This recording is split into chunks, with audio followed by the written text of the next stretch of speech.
그 부분에 대해서 조금 더 설명을 드리면 이 부분을 말씀드리면 좋겠습니다. 대부분의 아까 D선지압은 키가 180cm다.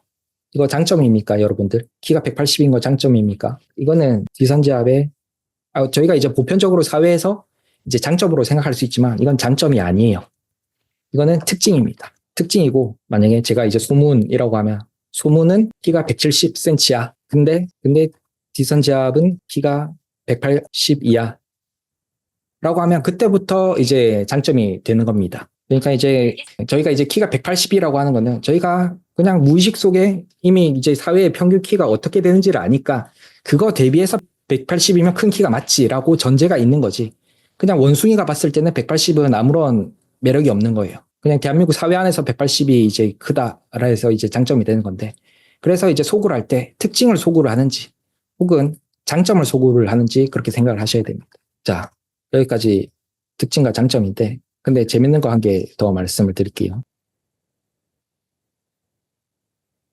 신제품을 출시했고 야심작에 신제품을 출시했고 영업사원들이 영업을 다녔어요. 그러면은 영업사원들한테도 교육을 많이 시키고 그랬는데 근데 성과가 평균 30%가 낮더라 이 말입니다. 그런 사례가 있었거든요. 근데 이게 왜 그랬는지를 분석을 해봤는데 사람들이 장점만 말하더라 이 말이에요. 왜냐면 이 영업사원들도 드디어 기다리던 우리 신제품을 출시를 했고 뽕에 차서 이런 장점들이 있다라고 고객들에게 얘기를 하는데 정작 그게 역효과였다라는 말이에요. 왜냐면 이것도 말씀드렸다시피 소비자들이 원하지 않는데 약간 작년까지 계속해서 얘기를 하다 보니까 그게 마음에 벽이 생기고 약간 그렇게 되어버렸던 거죠. 그래서 장점을 얘기를 하는 그렇다고 이제 여러분들 특징과 장점에 대해서 말씀을 드렸지만 여러분들이 이제 어필을 해야 되는 건 장점이 아닙니다. 이점에 대해서 말씀을 하셔야 돼요. 이게 뭐냐면 이점은 180으로 계속 예를 들어보겠습니다. 지선재아님이 있고 소문이가 있고 다른 생각나는 이름이 소윤이라고 할게요. 네, 있는데 제가 디선제압을 소윤님께 이제 소개를 시켜 드려야 된다라고 했을 때 디선제압 키가 180이니까 한번 소개받을래? 라고 했을 때 소윤이의 취향은 키가 큰 남자를 별로 안 좋아했어요. 그러면은 이게 장점이지만 타겟에는 이게 장점이 아니란 말이에요. 근데 이걸 어필을 하고 싶으면은 이렇게 얘기를 해볼 수 있는 거죠. 소윤아, 너네 어머니가 평소에 키 큰 남자친구 원했잖아. 라고 앞단에 그렇게 설명을 하면은 이 180이 그때부터는 이점이 될 수 있는 거예요. 맞다. 네, 그런 결핍이 있었네. 라고 앞쪽에 전제가 붙는 거예요. 전제가 붙는데 이 전제는 고객들의 니즈가 앞에 있어야 이게 장점이 이점이 되는 거예요. 장점은 이 니즈와 연결되었을 때 이점이 되는 거거든요. 이거를 말씀을 드리면은 니즈를 앞쪽에서 개발시키고 개발이라는 게 아까 이 그래프 있죠. 이렇게 떨어뜨린 다음에 너네 어머니가 키가 180인 거를 좋아하셨잖아. 만나볼래? 라고 결핍을 해소시킬 수 있는 이제 이렇게 연결시킴으로써 장점이 이점이 되는 거예요. 그래서 단순히 내가 키가 180이고 다른 사람은 그런 것보다 결국에는 타겟과 연결이 되어야 된다라는 거를 말씀을 드리고 싶습니다. 그래서 장점을 하나하나 말을 할 때도 보통 이렇지 않았을까요? 이런 걱정이 있지 않았나요? 저희는 그런 부분을 해결했습니다. 또 이럴 때는 이렇지 않았나요? 저희는 또 이런 부분을 해결했습니다. 라고 하면은 좀 더 사람들이 와닿을 수 있다라는 거죠. 일단 이렇게고 그래서 상세 페이지가 아까 이제 말씀드린 순서가 배경, 그 다음에 문제점, 도출, 그 다음에 노력, 컨셉 2.1, 2.2, 2.3 이렇게 되는 거죠. 이게 배경이 한 번 더 말씀드리지만 우리가 왜 이 제품을 만들게 됐는지에 대한 배경 그리고 이런 문제가 있었다. 면도기인데 면도가 잘 안 되는 문제가 있었다. 왜 다 브랜드고 정작 내실은 없는 거야 라는 문제가 있었다. 그래서 그런 부분을 해결하기 위해 우리가 엄청난 노력을 했다. 그래서 탄생한 지선제압 면도기 이런 식으로 되는 거죠. 이게 앞단에는 이벤트, 혜택 이런 것들이 나오죠. 리뷰가 얼마나 많았는지 이런 게 나오고 그 다음에 본격적으로 여기서부터 시작을 한다. 이게 이제 기본 구조입니다. 근데 하나 더 말씀을 드리면은 사람들은 상세 페이지를 보잖아요. 스크롤을 내리면서 봐요. 근데 저희는 진짜 꼼꼼하게 이렇게 준비를 했지만 생각보다 사람들은 이런 거를 꼼꼼히 봐주지 않는다. 그래서 이제 가장 큰 이점을 앞쪽에 배치를 해야 돼요. 그러나 이거를 선택해야 하는 이유. 여러분들 메일을 보낼 때 사람들이 보는 부분은 모든 부분을 똑같이 한 문장 한 문장 꼼꼼히 안 보거든요. 제목을 제일 먼저 보고 앞쪽에 누가 보냈는지를 보고 그다음에 출신 그쪽의 끝에를 또 제일 많이 본다고 하거든요. 그처럼 똑같은 영역으로 보는 게 아니기 때문에 여러분들이 에너지를 쏟아야 되는 부분은 이쪽입니다. 이쪽이고 사람들 뻔하죠. 그냥 앞쪽에 이게 뭔지 그렇게 봤다가 또 리뷰는 어떤지 그렇게 봤다가 그다음 스르륵 보고 이게 끝이거든요. 포인트는 스르륵입니다.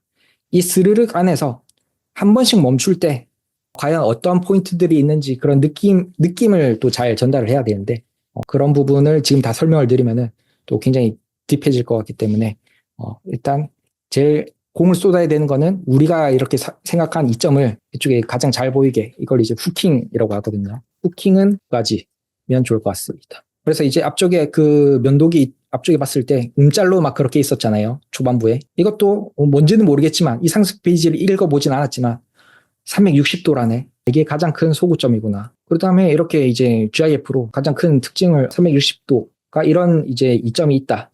근데 이점이라기보다는 여기도 이점이 없죠. 만약 제가 있으면은 앞쪽에 그냥 한 문장만 더 붙일 수 있는 거죠. 360도 플렉스 헤드가 왜 좋은지가 여기 안 적혀 있어서 짧고 까다로운 수영까지 놓치지 않게. 그러니까 짧고 까다로운 수영까지 잘하기 위해서 360도 플렉스라는 게 나왔나 봐요. 그럼 저 같으면 이거를 그냥 붙여서 조금 했을 것 같은데.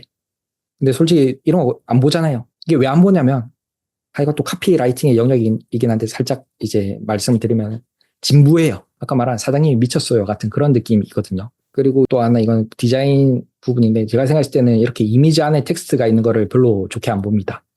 왜냐면 분명히 그렇게 이제 들어갈 법도 한데 이렇게 이미지 안에 텍스트가 있으면은 이거 하나 자체가 그냥 이미지로 그냥 광고 이미지로 그렇게 느껴진단 말이죠. 이런 거 솔직히 읽어보나요? 뭐 읽어보는 사람들도 있겠지만 이런 건 그냥 디자인적 요소로 그냥 생각하고 넘어가 버리는 거지 소구점이 안 된다, 그러니까 전달이 안 된다라는 거죠.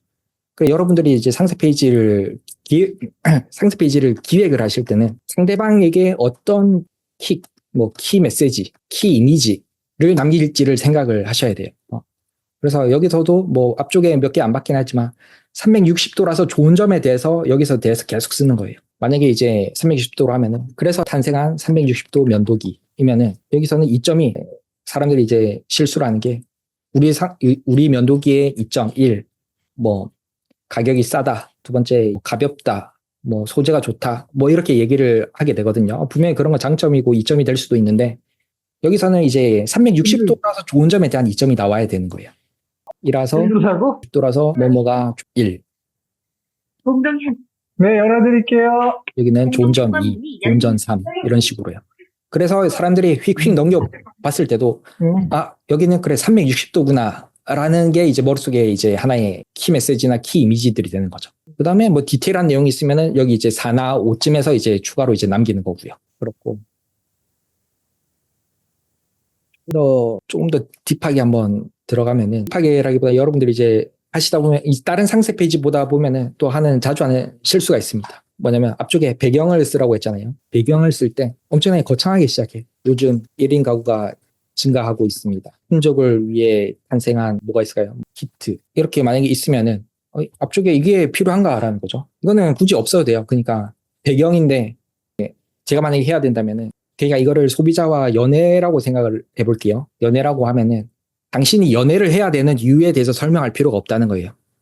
상대방에 비해서 요즘 이런 남자들이 많은데 나는 그런 게 싫어서 이런 부분을 개발을 했다. 자기 개발을 했다. 라든가 물론 이제 그 타겟에 맞춰야 되는데 거기서부터 시작을 해야 된다라는 거죠. 근데 이렇게 되면은 소비자들이 봤을 때 이런 거 그냥 휙휙 넘어가게 되는 거죠. 그래서 연애에 대해서 조금 더 설명을 드리면은 예를 들어서 내가 타겟하는 여성이 너드남을 좋아해. 근데 만약에 이런 이제 정보를 얻었어요. 근데 너드남이 뭐 제 취향이 아니다든가 제 스타일이 예를 들어서 폴로를 좋아하는 폴로남이라든가 그런 젠틀한 이미지라면 소개팅 나갈 때만큼은 너드남으로 나가야 되는 거죠. 스타일링을 그렇게. 그래서 뭐 이런 부분도 있다. 그리고 근데 또 이제 프레임 분리에 대해서 말씀드리면 내가 타겟한 여성이 갈색 머리를 좋아하는데 경쟁자들이 다 갈색 머리. 그러면은 이런 거죠. 그러니까 다 같은 갈색 머리가 아니다. 나는 조금 더 뭐 애쉬나 은은한 뭐 그런 게 들어간 갈색 머리다. 베이지 컬러다. 같은 말이긴 하지만 갈색이랑 은은한 베이지 컬러다. 약간 그런 식으로 이제 프레임을 또 분리시킬 수 있는 겁니다. 그렇습니다.